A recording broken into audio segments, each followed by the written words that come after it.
lang. Di ba? Minsan, the second priority na lang talaga si Lord sa buhay natin.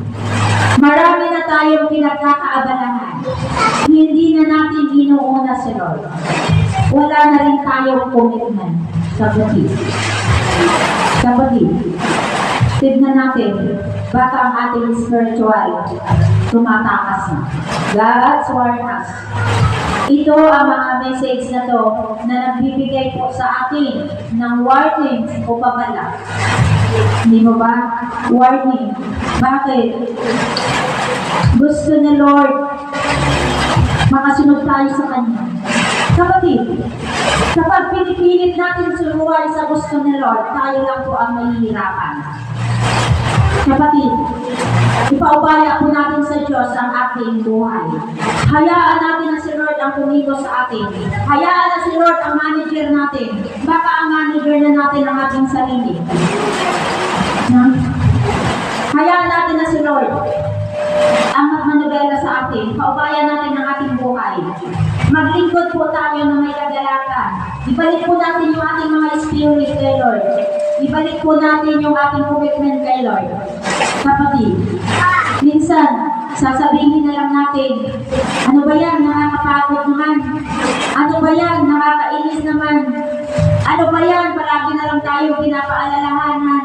Ano ba yan, palagi na lang tayo kinukumusta? Kapatid, kasi gusto ng Lord na manumbalik tayo.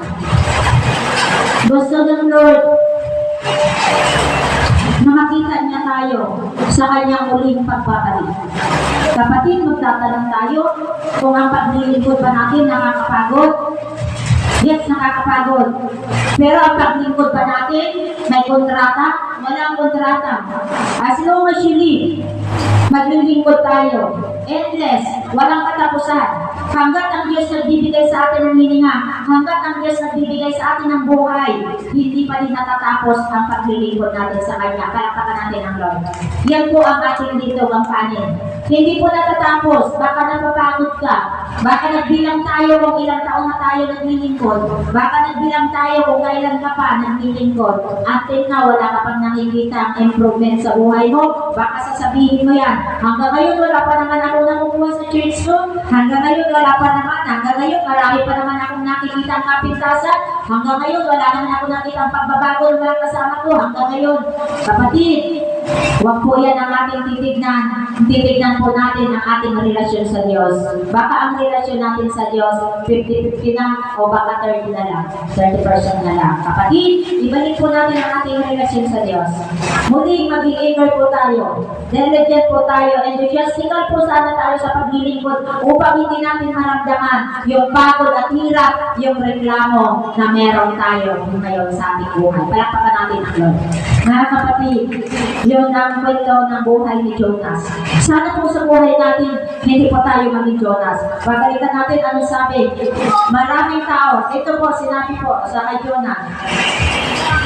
Sabi po, dito po sa 6, sumagot si Yahweh sa 4. 4, buksan natin po ano talaga ugali ni Jonas. Sumagot si Yahweh, anong ikinagagalit mo, Jonas? Pagkasabi nito, lumakad si Jonas papunta sa silangan ng lungsod at naupo. Gumawa siya ng isang silungan at doon hinintay kung ano ang mangyayari sa lungsod. Verse 6. 4:6 na tayo 4:6 ni Jonas. Pinatuko ng Diyos na si Yahweh sa may tabi ng Jonas ang isang malagong halaman na nagbibigay ng lilim sa kanya. Lapis naman itong ikinagalang ni Jonas. Natuwa si Jonas, na may halaman doon sa kanya.